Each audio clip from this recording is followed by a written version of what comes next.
Hello. I read a book recently which I really wasn't sure if I was going to get on with it at first, but I ended up finding it quite impactful and strangely beautiful despite the brutality of its subject matter. So it is Headshot by Rita Bullwinkel, and this really isn't the kind of novel that I would immediately pick up because it's about a teenage girl's boxing competition, and that's just not the sort of story that I'm really drawn to. But I ended up finding it quietly mesmerizing in the style that the story is told, but also the many different personalities of the girls involved, but also the dramatic tension of the novel, which gradually builds over time. And so I did give this a try because a good friend of mine, she said it's one of the best novels that she read this year. So I took it away with me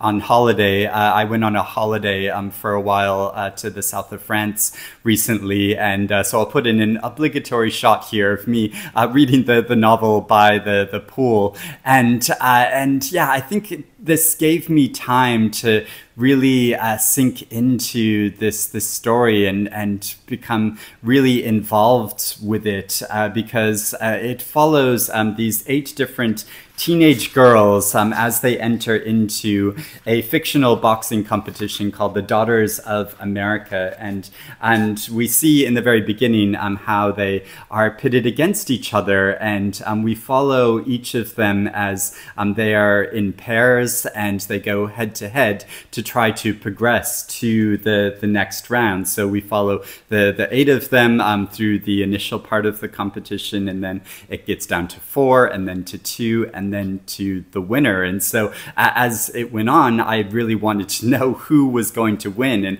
as I got to know each of these girls a lot better, and just looking at their names on the page, you know, it instantly evokes so much about their lives. And as we follow them as they go head to head, the narrative moves between the consciousness of each of these girls as they meditate upon their past and where they came from and why they've entered this competition. Some of them are really professionally driven and come from like esteemed sporty families, and so want to carry on in this tradition. And others are very much amateurs that have just sort of fallen into doing this sport and know that they don't want to progress with it, but have just entered this competition. And we follow their pasts and what is motivating them and how they are strategizing the way that they are entering this competition, and how they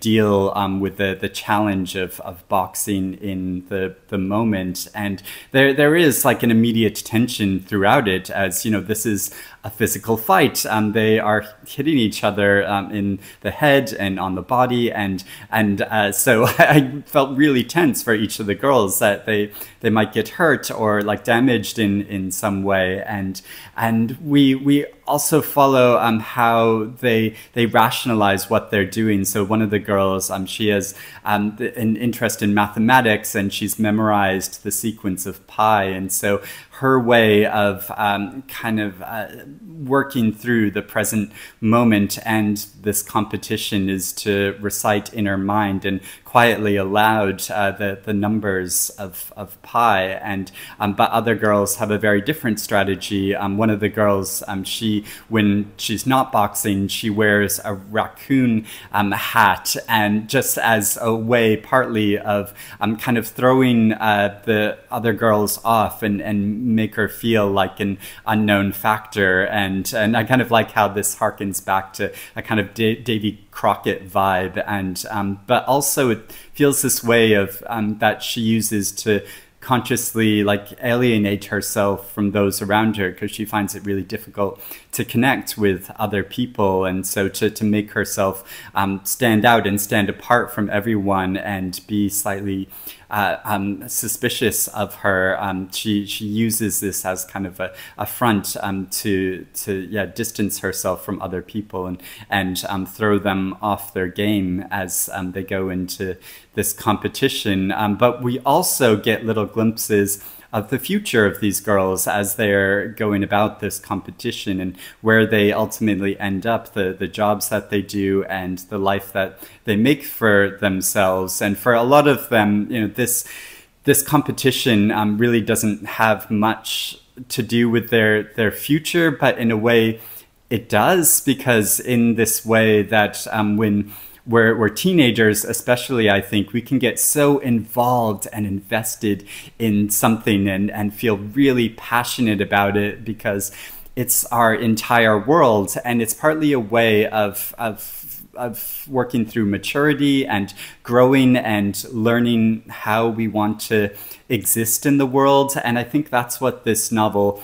portrays so beautifully, and the style in which Rita Bullwinkel uses to tell their stories. It's often quite poetic. There are some passages that are really beautiful in describing how the girls are both united but also very separate from each other, and how some of them have very antagonistic relationships to each other, but others feel more of a sense of kinship and sisterhood, because these are young women that are kind of very much on their own in the way. I mean, some of them are supported by their families. Some of them are much more independent and just have to survive on their own. And it's expensive for them to enter this competition. They have to have given a fee. They have to have coaches, even though nobody else or barely anybody else really cares about who wins this competition or what happens with it, because both the organizers of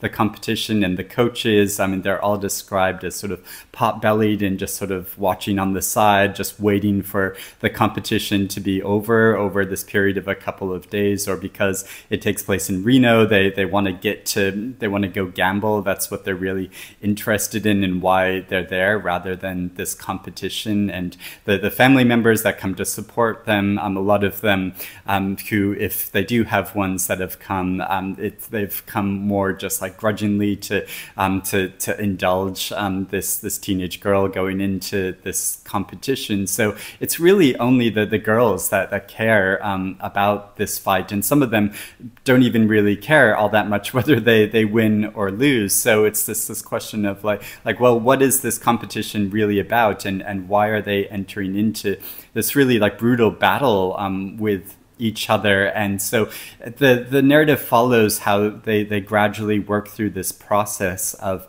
becoming and forming a sense of self over time. And I think it's so beautiful how it portrays that. And it reminded me a bit of my favorite novel of all time, Virginia Woolf's The Waves. The way that Woolf follows consciousness in this novel, and these different characters and different personalities who in some ways are very different from each other, but in other ways are united in a lot of ways. And so yeah, this really reminded me of this novel, and of course, because it's my favorite novel of all time, it made me very partial to this book. But this also does have the strong plot point of who is actually going to win. And even though I'm someone that's not naturally interested in sport, I did get really invested in and wondered who was going to progress to the next stage of the competition and who was going to ultimately win. And sometimes the girls are slightly mismatched from each other. One is obviously much more skilled than the other, and so will probably win. And other times they're fairly evenly matched, and we follow them as they most of them don't even form that much of a connection with each other, but there's just these moments in the ring, but also moments as some of them are watching from the side. I mean, barely anybody comes to see this competition. It's mainly the girls and their families that are watching it, even though it's meant to be one of the biggest female boxing competitions in America for their age group, for under 18s. And but yeah, just not many people are interested in this, but the girls themselves. And so it's really touching in a way that they are putting so much of their bodies and minds into this competition, which ultimately, like, the winners of it don't really matter. And it comes to feel like this metaphor for life itself, that we can be so driven to accomplish something and achieve a certain goal, when ultimately, I mean, what does that really amount to? And does that really, does our winning or losing really add to enhance our existence and our lives? Probably not, but it is something that really like drives and motivates us throughout our lives. And it also reminded me a bit of Joyce Carol Oates' great nonfiction book on boxing, which for a writer like Joyce Carol Oates, you wouldn't naturally think she would write about boxing or be interested in the sport of boxing. And in a lot of that book, she's looking at the history of the sport, which is also paralleled with the history of America and race in America, but also boxing as kind of like a metaphor for life, and how we really have to fight for our own existence and survival in life. And so she examines that through literature in a really interesting and profound way. And I think this novel is doing something quite similar to that, in looking at girlhood in America and the formation of personalities of these very distinct individuals. And I really enjoyed following this journey and finding out ultimately who won. So yeah, in the end, I felt really touched and moved by this novel, and it's kind of stuck with me ever since I came back from holidays. So I would love to know if you have read this book and what you think of it, or if you have read any other books that remind you of this kind of subject matter and style of writing. But I hope you're doing well and reading good things, and I will speak to you again soon. Bye-bye.